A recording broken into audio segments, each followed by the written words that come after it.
Farmer Johnson YouTube channel. On today's episode, I'm going to be running this Case IH 9240 combine paired alongside a brand new Macton FD 250, which basically means it's just a 50-foot wide bait header. This whole setup is absolutely massive, and I shouldn't have any problem knocking out a substantial amount of acres, putting us one day closer to finishing. Anyways, with that being said, we'll go ahead and get started.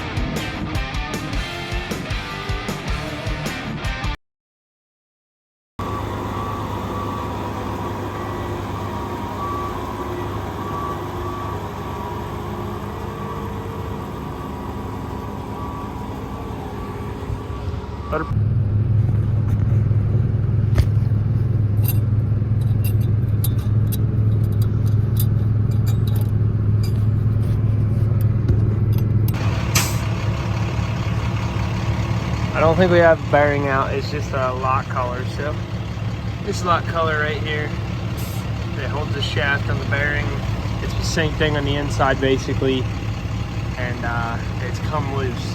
So we're trying to tighten it without taking everything off here. Yeah. Keep coming, Kendall. This has been a real pain, but got an air on it. We're kind of just hitting the road heading there, so I knew we wouldn't be making the best time today, but because we had to drop our head and go through stuff like this several times on this farm. But when I was thinking about today and planning today out, I honestly thought I would be doing this right here at probably noon, but I'm currently doing it at about 6 p.m. So I just got here to the field in the sprayer. I only got flipped off twice and an energy drink thrown at me once. I'm not joking about the energy drink or being flipped off. I swear, driving a sprayer, I have more instances of road rage and driving anything else. It's ridiculous. So we're moving along here. We're coming up to this grass waterway. I'm not going to go around it because I've already sprayed around it. I'm just going to shut my master switch off, and then right over top of it, flip that sucker back on.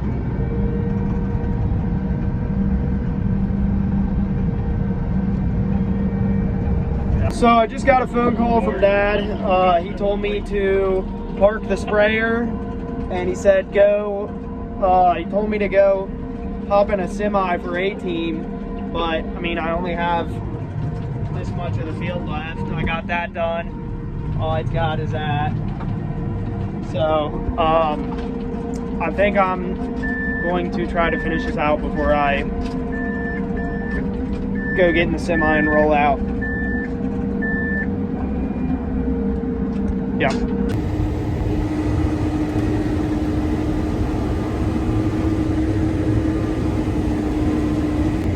Cutting some patches today.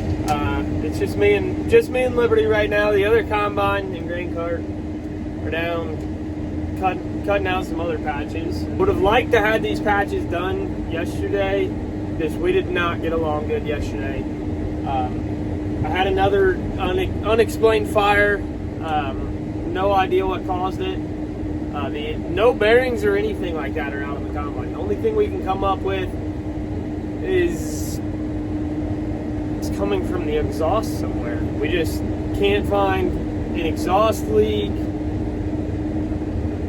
I don't know. The tube that sucks some of your dust out of your air filter runs under the platform and spits it out in the exhaust. That's not plugged up anywhere, because we have had that plug up before and like cause a fire right there at the exhaust, but it's not plugged up.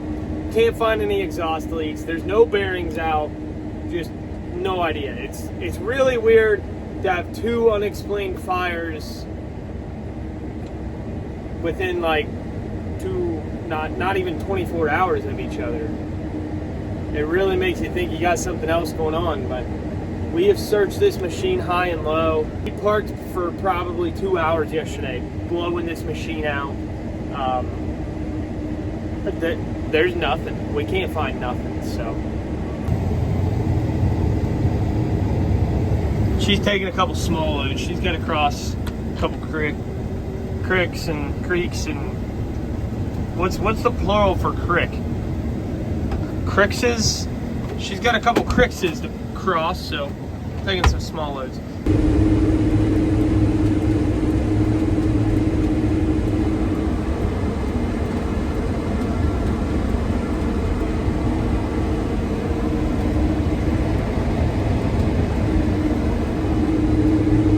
Of the farm is like really nice and wide open. Like there's a bunch of acres up front, but you come to the back fields and you're like, daggone.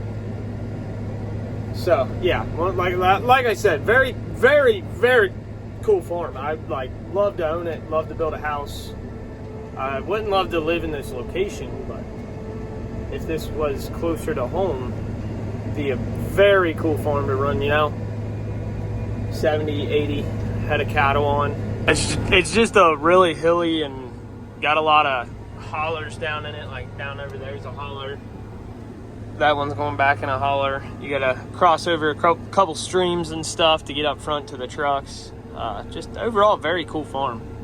Years ago, when I first started my YouTube channel, so like, I don't know, two years ago, cousin was bringing a planter out of this field right here. And he got off a little bit too far and almost was, the planter was about to flip.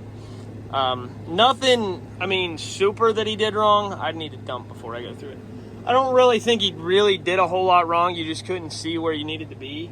And he got off a little bit too far and the planter was trying to slide into the holler there.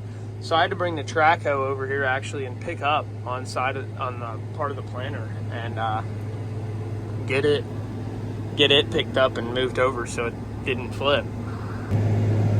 But yeah, at that point in time, I had like kind of just started my YouTube channel and it's kind of awkward to film around people. So I didn't film none of it.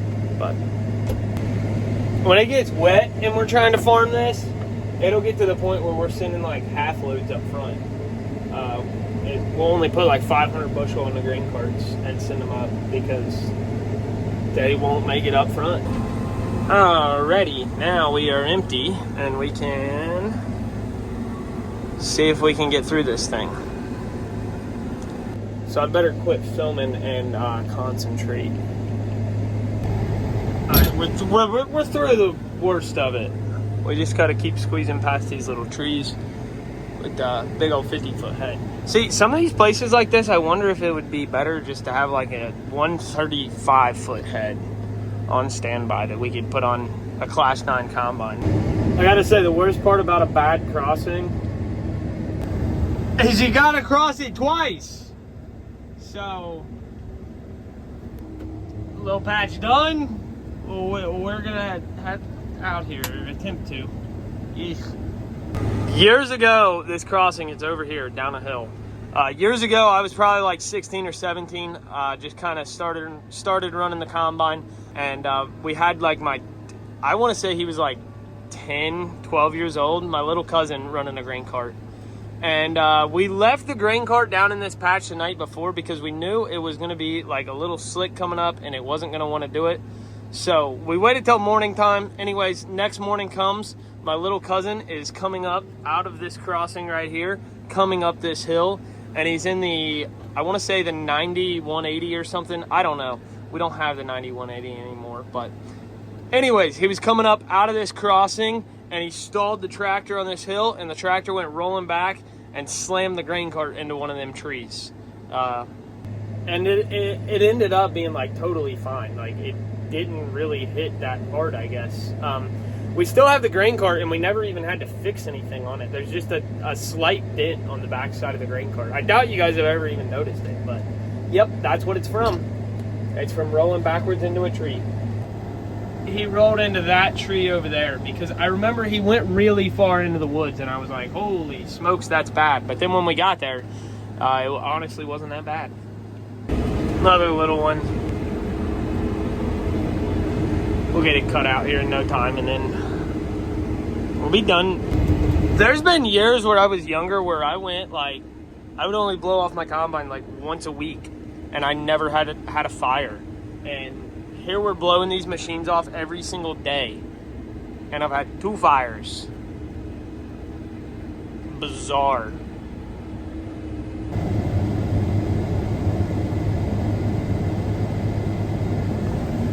Dumping. Oh shoot!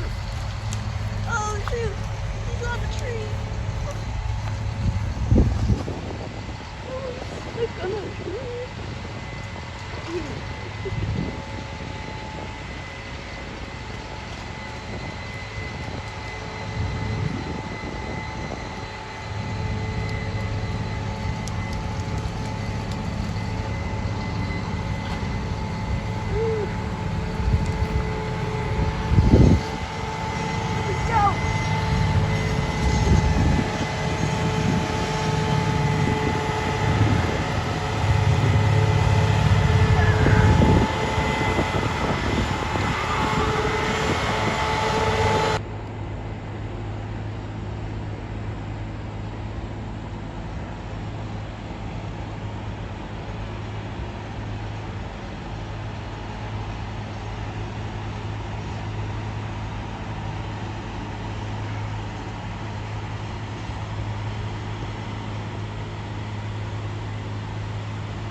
So, getting ready to take my head to the crossing. I just drove my combine through a little bit ago. I'm hoping my truck can make it through. It did not make it through coming when we were coming into this field. It did not make it through yesterday. We ended up having to pull it, so that wasn't cool. We had to pull it there, but I don't know. I kind of figured we would, just because I know how the truck came out of there last night. Not hooked to the bean head at all, but I was really wanting to avoid the washout coming down the hill on that side. It's right through here. It don't look like much, but it's a pretty substantial washout, and if I pulled the head through there with the combine, I wouldn't be able to hang over enough to the side to miss it with the header cart. So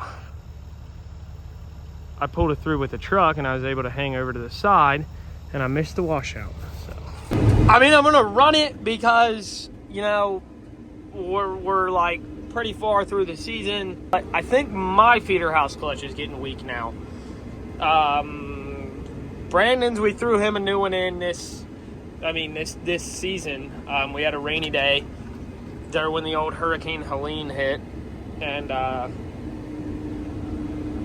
we got him a new feeder house clutch, but I can't run very fast, and there's no reason I shouldn't be able to run like 5 miles an hour right now. These beans aren't like, they're not terrible, but they're not anything special by any means. And they're pretty daggone dry, like they're really dry, so there's no reason I shouldn't be able to run 5 miles an hour. Like, those beans right there are not very big at all. So yeah, that is every reason I'm like, I think I should be able to run 5 miles an hour. And it's also my reasoning on why I think I'm not able to run 5 miles an hour. Because I think my feeder house clutch is going out.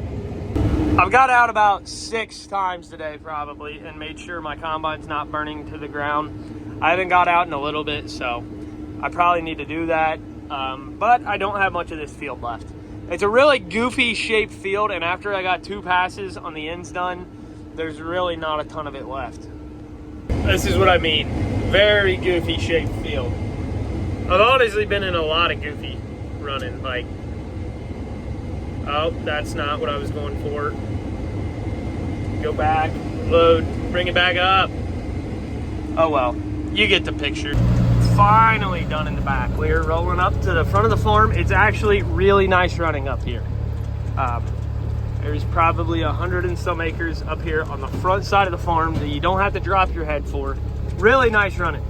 But the back side of the farm is not that awesome, as you guys seen. A lot of patches and stuff, but whatever. It's done. It's done. It's over with. On a totally separate note though, like not anywhere close to the same at all. I'm thinking about it because I'm driving my truck right now, but I really would have liked to have been able to get a air compressor and put on my truck before this fall. It'd be really nice blowing out air filters and stuff, especially when we're really far away from home. That would just make things way more handy. Hold on a second, we're passing the combine.